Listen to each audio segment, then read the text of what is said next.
Part 3. The Filipino Future. Chapter 17. The Filipino Paradox. When strengths become weaknesses. The Filipino people possess many admirable qualities. They value family deeply. They show kindness to neighbors and strangers. They demonstrate resilience in times of hardship. They carry a strong sense of faith that gives hope during difficult moments. These qualities have helped Filipinos survive many storms, both natural and economic. Yet an interesting paradox sometimes appears. The same strengths that help Filipinos survive can occasionally slow the country's progress. This does not mean these qualities are wrong. It simply means that every strength, when misunderstood or applied in the wrong way, can produce unintended consequences. One example is the strong sense of family loyalty. Filipinos care deeply for their relatives. Families support one another through education, sickness, and financial difficulty. This loyalty creates a powerful safety net that helps many people survive difficult times. But sometimes family loyalty can go too far. In public institutions or businesses, people may feel pressure to favor relatives or close friends instead of choosing the most qualified person for the job. When this happens, decisions may be guided by relationships rather than competence. Another example is the Filipino spirit of resilience. Filipinos are known for their ability to recover quickly after disasters. After typhoons and floods, communities rebuild homes, reopen businesses, and continue daily life with remarkable determination. But resilience can also create a hidden danger. Because Filipinos are so good at adjusting to hardship, they sometimes become used to problems that should actually be solved. Traffic congestion, flooding, inefficient systems, and other long-standing issues can become accepted as normal parts of life. Instead of demanding better solutions, people learn to adapt and endure. Faith can also illustrate this paradox. Faith has always been a source of strength for the Filipino people. It provides hope, comfort, and moral guidance during difficult times. Many families draw courage from their belief that God watches over their lives. But faith can sometimes be misunderstood. If people believe that prayer alone will solve problems without effort or responsibility, faith may unintentionally encourage passivity. In truth, faith is meant to inspire action, wisdom, and responsibility, not replace them. Even the famous Filipino spirit of bayanihan can sometimes show this paradox. Helping one another is a beautiful tradition. Communities come together to assist families who have lost homes, suffered illness, or faced sudden crises. But when communities constantly solve problems on their own, governments may feel less pressure to fix broken systems. Informal solutions may temporarily replace the need for better infrastructure, stronger institutions, and more effective public services. In this way, the strengths of the Filipino people sometimes carry hidden contradictions. Family loyalty builds strong relationships, but it must be balanced with fairness and merit. Resilience helps people survive, but it must also inspire the courage to demand better systems. Faith gives hope, but it should encourage responsibility and action. Bayanihan strengthens communities, but it should not replace the duty of institutions to serve the public. Understanding this paradox is important. The Filipino people do not need to abandon their strengths. In fact, these strengths are among the nation's greatest assets. What is needed is balance.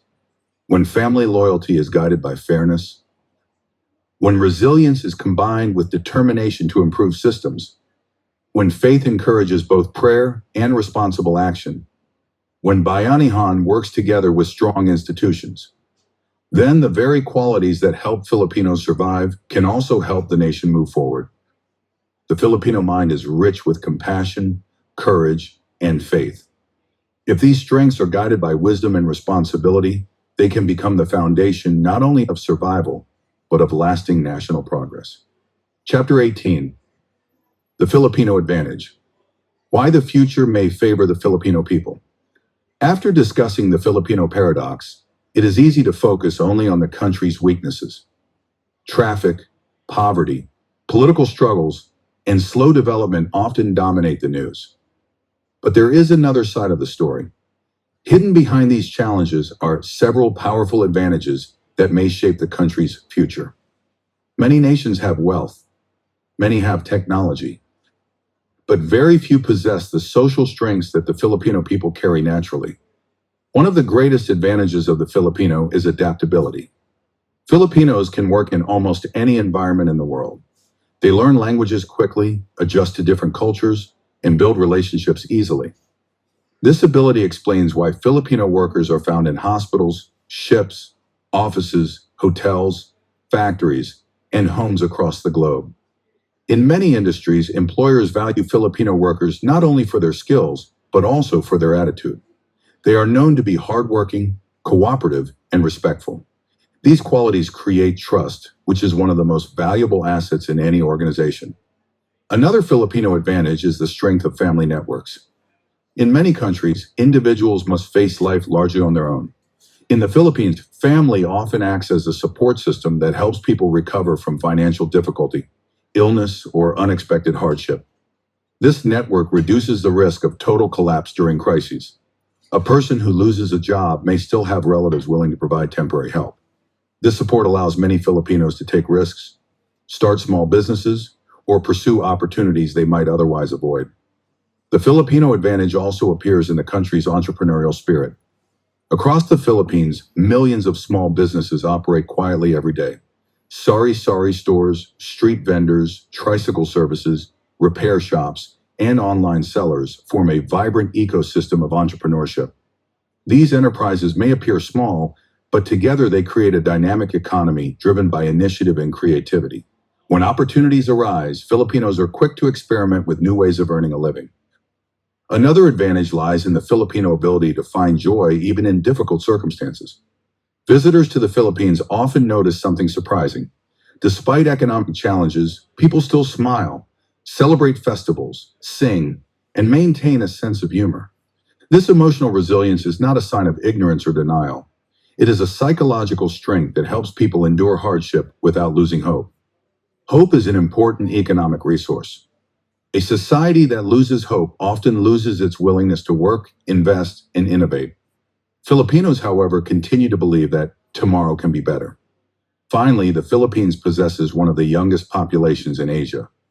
While many countries now face aging societies and declining workforces, the Philippines continues to produce millions of young people entering the labor force each year. If given proper education, training, and opportunities, this demographic advantage could become a powerful engine for national development. Of course, advantages alone do not guarantee success. For the Filipino advantage to become real progress, these strengths must be supported by better institutions, stronger infrastructure, and wiser leadership. Adaptability must be matched by education. Entrepreneurship must be supported by access to capital. Family networks must be complemented by reliable public services. The energy of young people must be guided by opportunities to learn and create. If these elements come together, the Philippines could transform many of its present challenges into opportunities. The same resilience that helps Filipinos survive crises can help them build stronger communities. The same family networks that provide emotional support can encourage education, entrepreneurship, and responsible citizenship. The same optimism that keeps people smiling through hardship can inspire the long-term effort needed to improve the nation. In this way, the Filipino advantage becomes clear.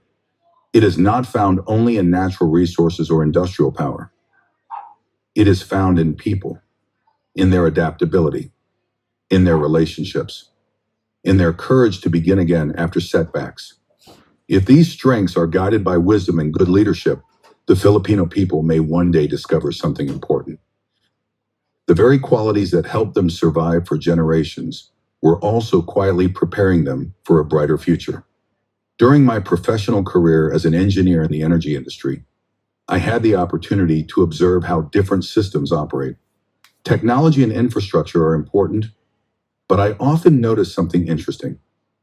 Even when systems were imperfect, Filipino workers found ways to keep things running. They improvised, adjusted, and solved problems creatively. That adaptability is one of the hidden strengths of the Filipino people. Chapter 19. Practical ways to improve the Filipino way of life. Understanding the Filipino mind is only the first step. The next step is asking an important question. How can we improve the Filipino way of life without losing the values that make the Filipino unique? If we truly understand the Filipino mind, then solutions to problems like traffic and flooding must also respect how Filipinos actually live. Progress does not always require complicated theories or massive government programs. Sometimes improvement begins with practical ideas that help ordinary families live better lives.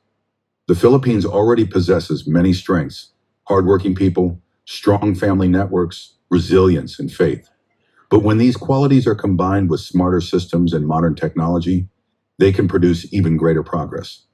Several areas in particular offer powerful opportunities to improve the daily life of millions of Filipinos. 1. Remote work, overseas jobs without leaving home. For many decades, millions of Filipinos have worked abroad to support their families. These overseas Filipino workers, or OFWs, have become one of the country's greatest economic contributors. Their remittances support families, fund education, and strengthen the national economy. But the price of this system has often been very high. Parents miss birthdays and family gatherings. Children grow up seeing their mothers or fathers only through phone calls and video messages. Today, technology offers a new possibility. Many services can now be performed remotely through the internet. Filipino professionals can work for companies in other countries without leaving the Philippines. Jobs in programming, accounting, design, customer service, marketing, engineering, and many other fields can be done online. In effect, Filipinos can become OFWs at home. Instead of exporting workers, the country can export services. This approach keeps families together while allowing Filipino talent to participate in the global economy. It also allows income earned abroad to circulate inside the local economy, supporting businesses and communities across the country. 2. Solar power as a household income program. Another opportunity lies directly above us: sunlight. The Philippines receives abundant sunshine throughout the year, yet many families still pay high electricity bills.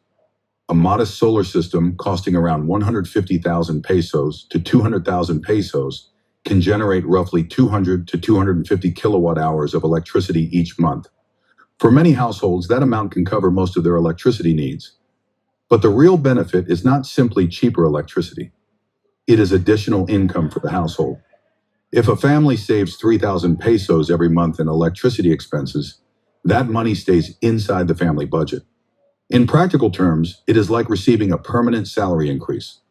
If the government or banking system allows families to finance solar systems through low-interest loans payable over 5 to 8 years, many households could convert their monthly electric bill into ownership of an energy-producing asset. After the loan is fully paid, the solar panels continue producing electricity for many more years. Such a program would produce multiple benefits: higher effective income for families, lower dependence on imported fuel, job creation in solar installation and maintenance, reduce pressure on the national power grid. Instead of temporary subsidies, families gain something far more powerful: ownership of a productive asset. This very same subject is further discussed in detail in the next chapter. 3. Modernizing agriculture through corporate farming. Agriculture remains the livelihood of millions of Filipinos, yet many farmers continue to work on very small plots of land using traditional methods that limit productivity. One major challenge is fragmentation. When farms are too small, it becomes difficult to invest in modern equipment, irrigation systems, and efficient supply chains. One promising solution is the concept of corporate farming. Corporate farming does not necessarily mean that farmers lose ownership of their land. Instead, several farms can be organized into larger coordinated operations managed professionally. By combining land, resources, and planning, farmers can benefit from economies of scale.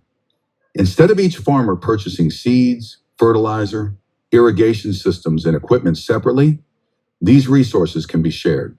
Modern machinery, such as tractors and harvesters, becomes affordable when used across larger coordinated farms.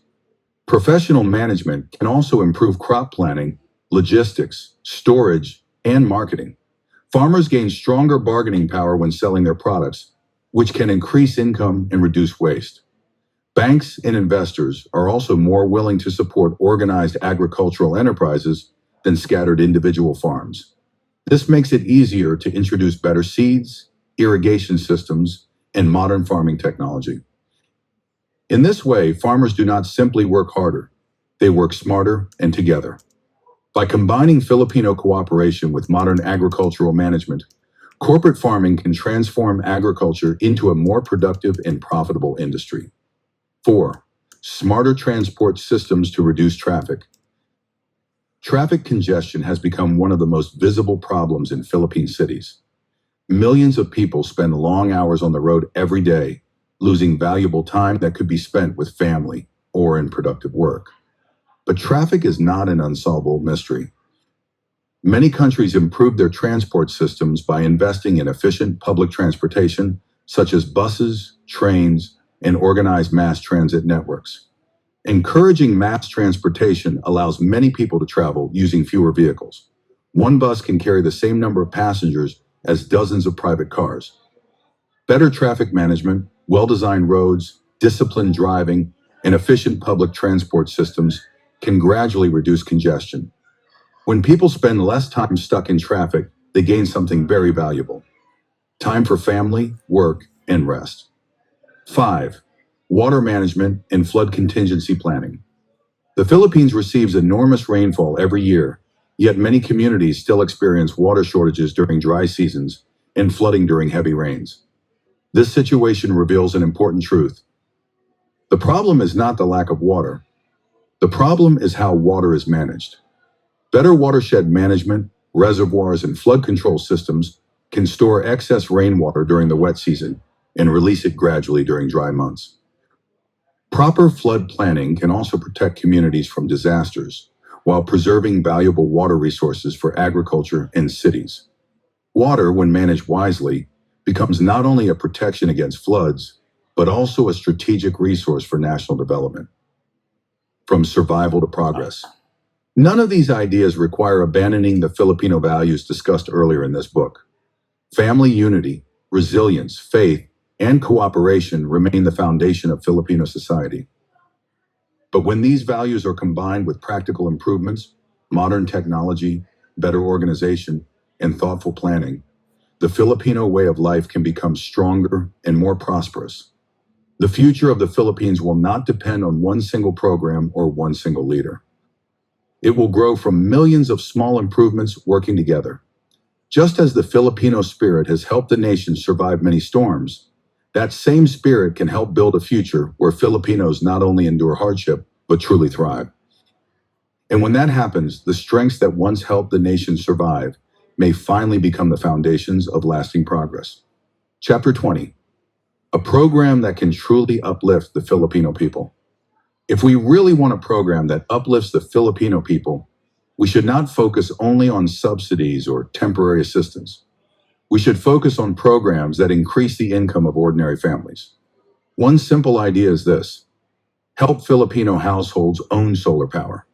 Today, a modest solar system costing around 150,000 pesos to 200,000 pesos can produce roughly 200 to 250 kilowatt hours of electricity per month. For many households, that can remove most of a 2,500 pesos to 3,500 pesos monthly electricity bill. But the real point is not the electricity. The real point is income.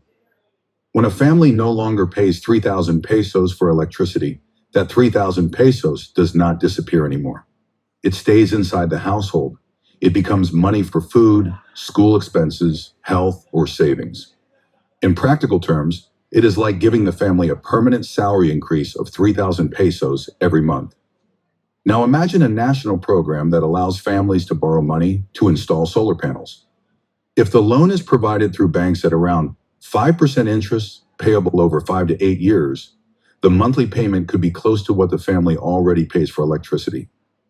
In other words, the family is simply redirecting their electric bill into ownership of an energy asset. After the loan is fully paid, the solar panels continue producing electricity for another 15 to 20 years. At that point, the family enjoys the full benefit, 3,000 pesos or more, of additional disposable income every month. Multiply that by millions of households, and the impact becomes enormous.